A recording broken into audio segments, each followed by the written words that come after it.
Well, welcome back to the 2024 Global ADHD Conference. My name is Rob Lowe and I'm the CMO of ADHD Australia. Please join me in welcoming our next guest, Dr. Shae Wissell.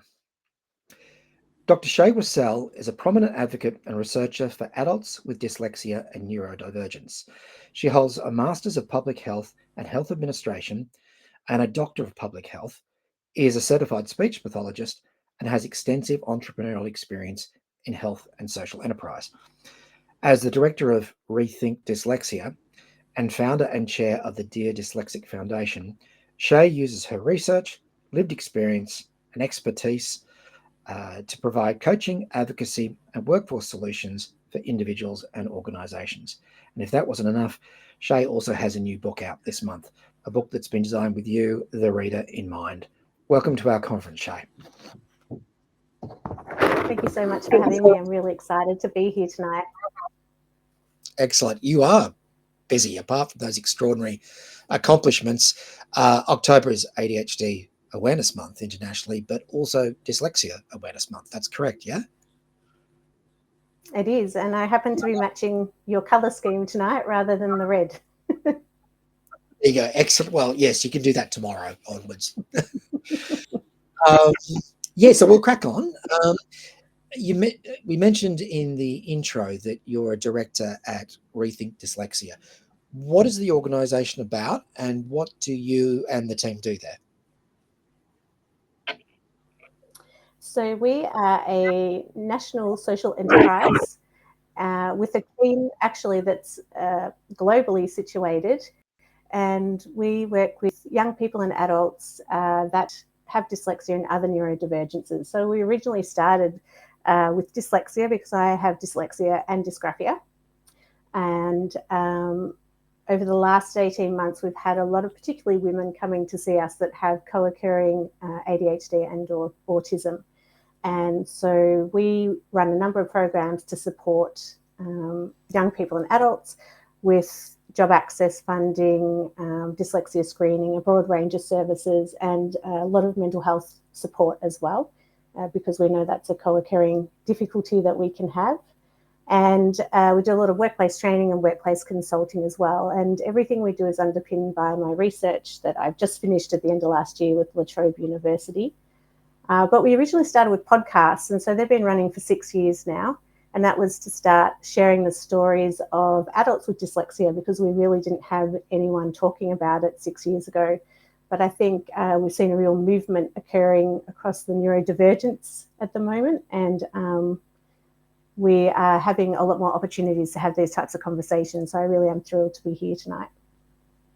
That's fascinating. Can you tell me what the prevalence is of dyslexia and ADHD, and the degree to which there's an overlap? So dyslexia itself, the prevalence rate is around 1 in 10. Australians will have dyslexia. In the US, they say 1 in 5 have dyslexia.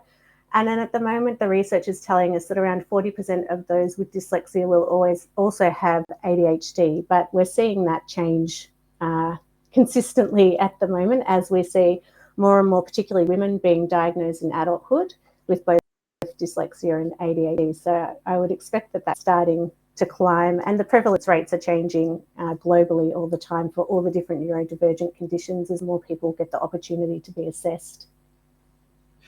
That was my next question. Is it something that's increasing in prevalence, like organically, or is it more that people are coming forward to be assessed?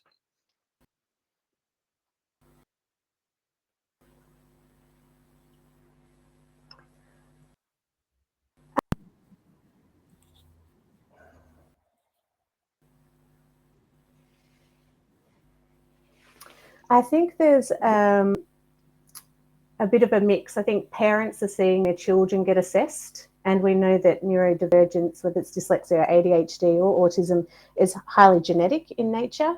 In my family, it's from my dad, and there's a number of us that are neurodivergent. So I think it's partly that. And from what my understanding is around ADHD at the moment is that as we progress into adulthood, sometimes our ADHD can start to become more prominent as we have to manage multiple different things in our lives, such as family, career. And so when things can start to fall apart, it might be when we go and talk to our doctor or talk to someone about, is there something happening for me? And so I think there's a lot of conversations at the moment. We're seeing it on TikTok and on social media about particularly women getting assessed in adulthood. That's interesting. What are some of the strategies you look at when supporting those with dyslexia and ADHD, particularly in the workplace? Well, it's a bit of there's some things I think because we coexist, there are some things that we have similar traits. So like someone with dyslexia and ADHD will have time management difficulties, for an example, or we might have difficulties with task initiation, particularly if it's around writing or reading, because that's our dyslexic difficulty. And so when we have clients that come through with both dyslexia and ADHD, part of it is looking at how do we support them with their reading and writing, but then how do we also support them around that time management, that task initiation, that feeling of procrastination. But I think as well, it's looking at mental health and well-being and trying to reduce that cognitive overload that we can feel and that mental fatigue, and that can impact if we're trying to read and write and then trying to manage everything as well. And so it's important that we address the cognitive overload and mental fatigue that can lead to burnout, which really there's not much research on at the moment looking at that type of challenges occurring, particularly for women in the workplace. Yeah, I presume dyslexia, like ADHD, comes in many different forms as well. Like in my family, my mother-in-law is profoundly dyslexic. She doesn't read or write much at all. Extraordinarily successful and creative. My son has mild dyslexia, pretty significant ADHD, but he has significant dysgraphia. I guess your strategies change depending on how severe the dyslexia or the dysgraphia and ADHD is. Is that a fair question? Yeah, and I think that they're all on a spectrum, like all of the neurodivergent differences. And I think when it comes to dyslexia, it also depends on whether we got intervention in childhood, because we know for all conditions, early intervention is the key in helping us to succeed in adulthood. And so that, I think, plays a role in our ability to retain employment, gain employment, finish our education. But what we're seeing is actually a lot of women come through that are in mid to high-end roles, needing, I think sometimes we get into a certain role and then the strategies we may have had beforehand, whether it's for our ADHD or dyslexia, may start to not meet the expectations of the next level of work that we need to do. Right. And so a lot of time it's partly giving them the writing tools to help, and then also some of that more leadership support around how do you manage when you're neurodivergent and you're a leader, and you could be managing neurodivergent employees yourself. And so that brings an extra dynamic that we don't really think about in the workplace. So it's a bit of a mix around tools and strategies for the actual neurodivergent conditions, and then building that self-awareness and those strategies around looking after ourselves, but also knowing how our differences can impact on a team as well, if that makes sense. Yeah, no, it does. The coping strategies you use for dyslexia and ADHD, is it similar for dysgraphia as well? Yes, we haven't seen a lot of people come through with formalised dysgraphia diagnosis at the moment. I'm one of the only people I know of that's got dysgraphia as well. We see people coming through with dyscalculia, and for those, what that is? Yeah, for those who don't know what dysgraphia or dyscalculia is, we call it the four dysses. We've got dyslexia, dysgraphia, which is writing difficulties, so getting our thoughts down on paper. Some people also might have their handwriting, so their handwriting quite messy, illegible. And then dyscalculia is when someone's struggling with basic math skills. So I really thought I had dyscalculia because my maths is terrible. If I look at a spreadsheet, it's like reading another language. I put extra, I can't see where the decimal place goes when there's a lot of zeros. So sometimes I might put 1 billion when it should be 1 million. But I don't Oh, have, through and my that's why you don't work diagnosis, in a bank. yes, I would not succeed in the finance sector. But I do manage to run my own business with some support, so that's good. But for those with dyscalculia, it's that day-to-day maths. Sometimes it might be struggling to read the clock and seeing the numbers properly. So they all can quite intertwine. But for dysgraphia, it's significant writing difficulties. And there's really a lot of tools, like particularly for me, I've always had my mum, before she passed away, would edit all my work. And then I've had my auntie, but with AI now, I have AI really help me with helping with sentence structure. And so when we're working with people in the workplace, depending on what tools they're allowed to access, we'll look at how we can support them in those tasks that can feel overwhelming and take so much more energy to do. It's interesting. My boy's at TAFE at the moment, and they've allowed voice to text software, which is substantially better than it was even 3 years ago, 10. And that's a game changer for him because he knows exactly what he wants to say. He's a very good writer, but actually trying to take notes and writing up assignments is difficult for him. So I guess technology is playing a real and has increased emphasis in your area. It must make outcomes much more successful these days. Yeah, I think I always say there's never been a better time than we're in now to be dyslexic because of the AI tools that have come into play. I mean, it's easy as the first thing when we have a client, whether they're ADHD, autistic, or dyslexic, is have you set Microsoft Immersive Reader up on your computer? Right. That's one of the simplest things that the majority of people don't know how to do, which then enables you to do your text to speech, your speech to text, some of those basic things that can really help in the workplace.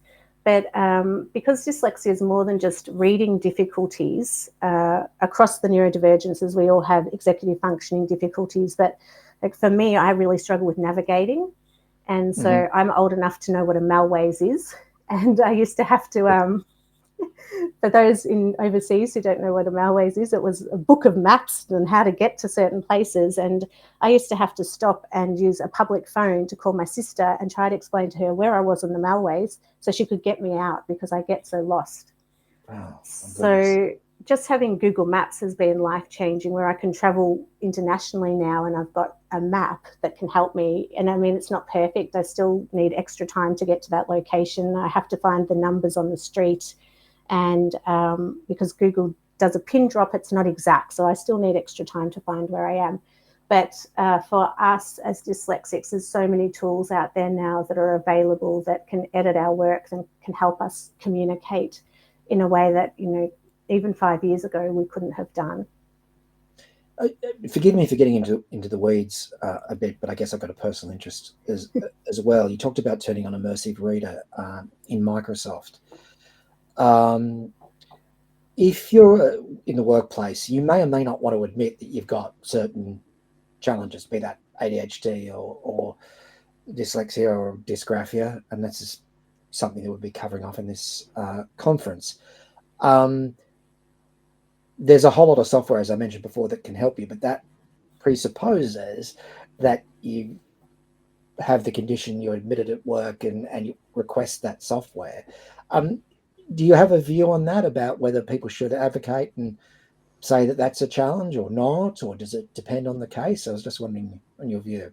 Yes, it's a significant, complicated, layered barrier to accessing support for, I know particularly through my research with dyslexics, you know, in all the interviews I did, they had not disclosed their dyslexia, at least in one job. People are constantly hiding in fear and shame of being caught out. And so, and if you're not working with a computer, then, you know, Immersive Reader is not going to help you if you're on the job, on the tools or something like that. But if you are in an office job, something like Immersive Reader can be quite discreet because you don't need to ask. But what we find is that we show people these amazing tools and then we go through and IT blocks it. And so what then we have to then not me, but the client has to then self-advocate, I need this tool. And so what we're finding is it's really in an organisation, it's sitting at the operational level where really HR, finance and IT are some of the key players in enabling workplace accommodations at the moment. But that also means that the individual, whether they're dyslexic or ADHD or autistic, may have to go and disclose their difference multiple times, creating that psychological unsafety.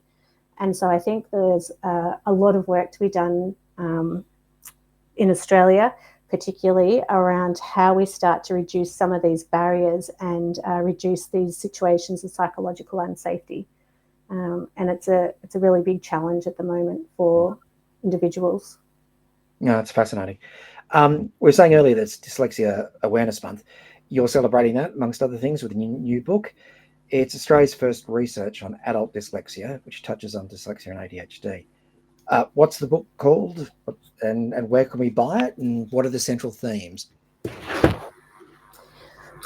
Well, the central themes are really interesting because when I started my research, I wanted to see whether my story was unique in that I was having all this really bad luck in the workplace. I was diagnosed with dyslexia and dysgraphia at 27, which is actually really young compared to some of the clients we're working with. We've just had someone come through that's in their 70s be diagnosed. So I actually feel quite lucky in a lot of ways now that I was in my 20s when I got assessed compared to some people that are coming through.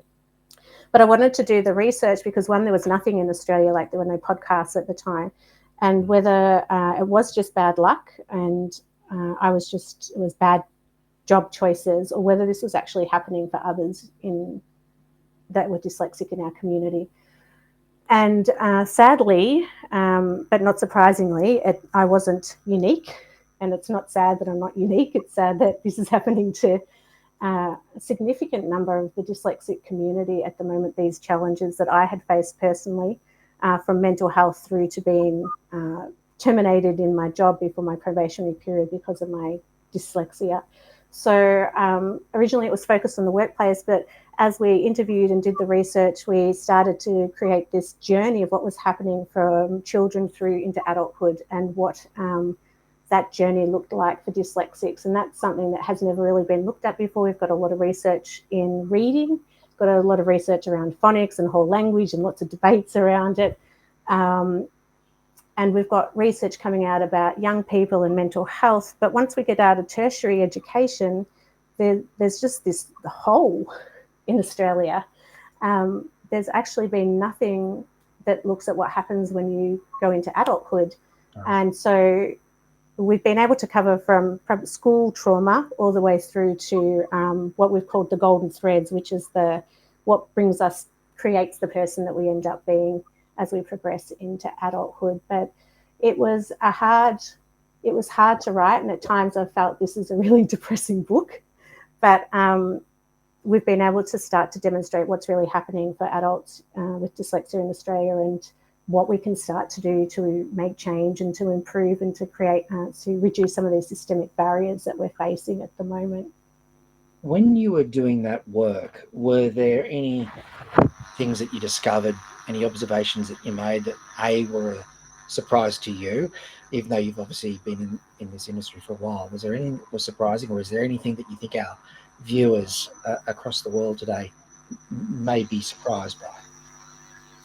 I think there'll be certain things that resonate, like the important role that parents play, particularly mums, in the advocacy space and the support space. I think people forget that it is a disability in a lot of ways. If we look at COVID, there were lots of benefits around working from home, which I absolutely love, but that significant reliance on written communication. So if you're on Teams, if you're on Slack, we're emailing, like no one picks up the phone anymore. So there's been, so to be able to just touch briefly on, the impact of communication, whether it's online dating and how that can be difficult, or texting, which is a real bugbear of my family with me and texting. So there were those things that have never really been talked about before. And I think also the educational trauma. We've seen a little bit of work come out of the UK by Neil Alexander Parsay but nothing in Australia around educational trauma from a dyslexic point of view from an adult reflecting. But I think really for me it was the resilience and the grit and the perseverance that these individuals, no matter how tough it was for them, they kept getting up, they kept going to work, they kept showing up. And I think we're seeing a lot of work out of the UK about dyslexic superpowers and strengths. And I think this work really demonstrates the strengths and resilience that adults with dyslexia have.